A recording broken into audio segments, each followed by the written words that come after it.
উত্তর দিনাজপুরের গোয়ালপুকুরে cervical cancer প্রতিরোধে গুরুত্বপূর্ণ উদ্যোগ।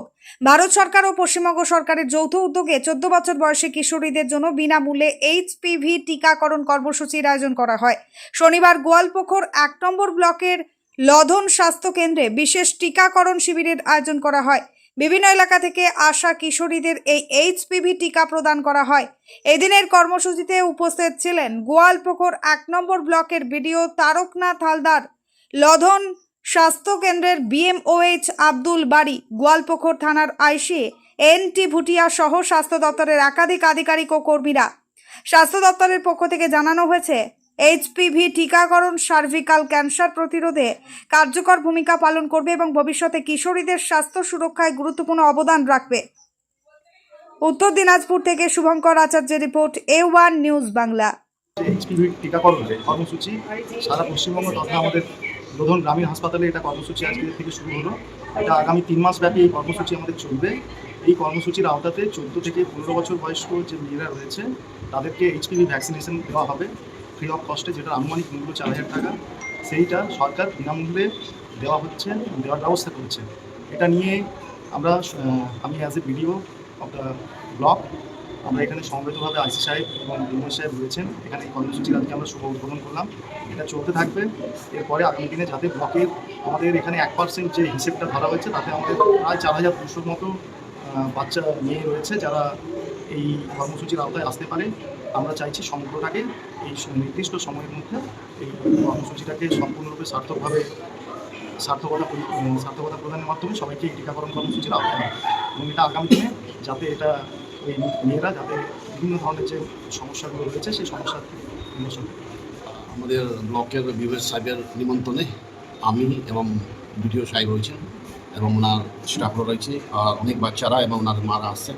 তো খুব ভালো লাগলো এই সরকারের এই যে প্রথম এই যে কর্মসূচি, এই উদ্যোগটা নিয়ে।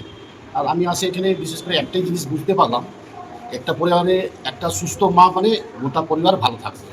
একটা পরিবারের মা সুস্থ থাকা মানে একটা গোটা পরিবার ভালো থাকবে, এটাই বলবো। এবং গোটা আমাদের গোয়ালপুকুর ব্লকের যারা গার্জেনরা রয়েছেন এবং 14 বছর থেকে 15 বছরের মধ্যে যারা বাচ্চারা রয়েছেন, বিশেষ করে গার্ল চাইল্ড, তারা যেন সবাই এই ভ্যাকসিনটা নেয়। এটা খুব ভালো উদ্যোগ, ওনাদের শরীর সুস্থ এবং ভালো থাকার। এই কর্মসূচি নিয়ে রাজ্য সরকারের প্রথম কর্মসূচি আজকে আমাদের রেসপেক্টেড বিডিও স্যার তো পুরোটা মোটামুটি গুছিয়ে ভালোই বলেই দিলেন। তো আমি জাস্ট এইটুকু বলবো যে আমাদের এইচপিভি ভ্যাকসিনেশন যেটা আজকে আমরা এখানে ইনোগ্রেশন করলাম, শুধু এখানে না, আমাদের পুরো ওয়েস্ট বেঙ্গল পুরো রাজ্যে ইনোগ্রেশন হলো। আর এটা আমাদের অনারেবল সিএম স্যার দিয়ে ওনার যে ট্রায়াল বা যা প্রিপারেশন বা আমরা যেভাবে আমাদের ডিপার্টমেন্টাল মানে সিএমও স্যারের থ্রু যে ভায়া মানে স্বাস্থ্যভবন থেকে ভায়া সিএমও স্যারের থ্রু যেই নির্দেশগুলো বা যেইগুলো গাইডলাইন বা ভিসির মাধ্যমে বা আমাদের হেলথের যারা রয়েছেন সবার, এগুলো আমরা খুব শর্ট টাইমের মধ্যে ট্রেনিং কমপ্লিট করে আমরা কিন্তু এখনও সব রকমের যে যতগুলো আমাদের ডিপার্টমেন্টাল যতগুলো আমাদের রয়েছে সবগুলো লাইন ডিপার্টমেন্ট, আমরা সব জায়গাতেই কিন্তু এখন একদম নিচু অবধি পৌঁছাতে পারিনি। কিন্তু আমি খুব আমাদের এখানে আইসি সাহেব রয়েছেন, আমাদের বিডিও স্যার আছেন, তো এনাদের দিয়েই আমরা যে আজকে যে বেনিফিশিয়ারিগুলো দেখতে পাচ্ছেন, আমি খুব থ্যাঙ্কফুল বা জানাবো বিডিও স্যারকে যে ওনার উদ্যোগেই কিন্তু আমরা আজকে বেনিফিশিয়ারিগুলো পেয়েছি।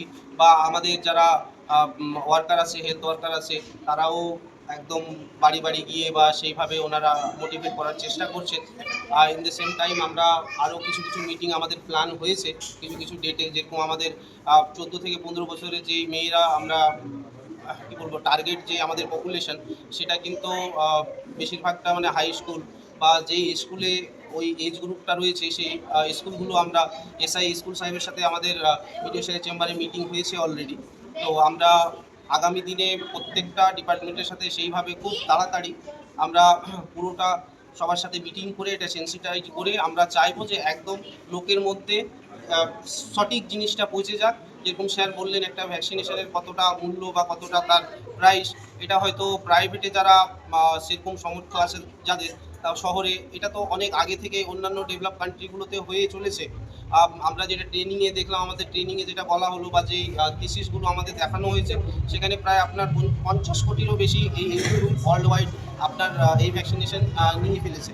কিন্তু আমরা যেহেতু যাই হোক, আমরা ডেভেলপিং কান্ট্রি বলুন বা আমরা যেই রাজ্যে বসবাস করি বা আমরা যেই ব্লকে বসবাস করি, আমাদের কাছে এটা বলতে আমার কোনো মানে দোরাই নেই বা কোনো দুবিধা নেই যে আমাদের কাছে জিনিসগুলো খুব হয়তো শেষে পৌঁছায় বা আমরা পৌঁছালেও হয়তো সেটাকে সঠিকভাবে না নিয়ে আমরা হয়তো সেটা অন্যদিকে যাই। তো আমি সবার কাছে রিকোয়েস্ট করব বা আপনার চ্যানেলের থ্রু আমি রিকোয়েস্ট করব যে বা সবাই যারা এটা আপনার সোশ্যাল মিডিয়ার থ্রু বা এমনি যারা আমরা অ্যাডভার্টাইজমেন্টের থ্রু, যেটা পজিটিভটা সবাই যেন ভাবে যে এই ভ্যাকসিনটা কী জিনিস, সঠিকটা জানার সবাই যেন চেষ্টা করে। আর সবাই যেন এই ভ্যাকসিনের কতটা লাভ বা বেনিফিট আমরা আজকে সমাজে আমাদের আশেপাশে দেখলে হয়তো আমার ফ্যামিলিতে বা আমার পড়োশিতে দেখতে পাবো যে যারা মহিলা হয়তো একটা দুটো যাদের বাচ্চা কাচ্চা হয়ে গেছে বা যাদের বাচ্চা কাচ্চা কমপ্লিট হয়ে গেছে, তারপরেও আমরা দেখি যে আমাদের যে এই বলে বাচ্চাদানির যে অপারেশনটা, দেখবেন প্রায় প্রত্যেকটা ফ্যামিলিতে কারোর না কারোরই বাচ্চাদানির অপারেশন হয়। তো এটা কেন হয়, হয়তো বা তার অন্য কোনো রকমের একটা মাস পাওয়া গেল বা কী পাওয়া গেল, হয়তো সেই ডায়াগনোসিসটা অবধি লাস্ট অবধি লোক সেটা হয়তো বোঝে না বা সেই ডায়াগনোসিসটা কী এলো না এলো খাতা কলমেই থেকে গেল। কিন্তু আমরা যদি সোসাইটিতে দেখি স্যার, এটা মানে আমরা সবাই দেখতে পাবো যে আমাদের সোসাইটিতে দেখবেন যে বাচ্চাদানি অপারেশন খুব কম হয়, বাচ্চা কাচ্চা হয়তো দুটো তিনটে বা ফ্যামিলি কমপ্লিটের পরেও। তো সেই জিনিসগুলো হয়তো আমরা মানুষের একটা অর্গান, একটা পার্ট বাদ দেওয়ার পরে কিন্তু অনেক হরমোনাল চেঞ্জ হয়, অনেক মেন্টাল ডিস্টারবেন্স হয়। তো কেউ তো চাইবো না যে আমার একটা বডির পার্ট একটা বডি থেকে কেটে বাদ যাক বা বা সেটা ধরা এমন একটা স্টেজে পড়বে যখন দেখা গেল কিছু করার থাকে না। হয়তো সেই জিনিসটা অনেক জায়গাতে ছড়িয়ে গেল, সার্ভিস থেকে আপনার পুরো ইউটেরাস অবধি তার নিয়ার বাই যত অর্গান আছে বা হয়তো পুরো বডিতে ছড়িয়ে যাওয়ার চান্স থাকে, তখন কিন্তু কিছু করার থাকে না। আর এটার মর্টালিটি রেট মানে যেটা এই রোগটাতে প্রায় আপনার 50% মারা যায় যাদের হয়। তো আমরা চাইবো যে এটা সঠিক জিনিসটা সঠিক একদম লোকের কাছে সঠিকভাবে পৌঁছে যাক, আমরা এটাই চাইবো। আর আমরা এই চেষ্টাতেই আছি। আমি এই আমার বক্তব্য দিয়ে শেষ করতে চাই। আমার আইসি স্যার আছেন, বিডিও স্যার আছেন, আইসি সাহেব যদি কিছু বলতে চান এখানে। ঠিক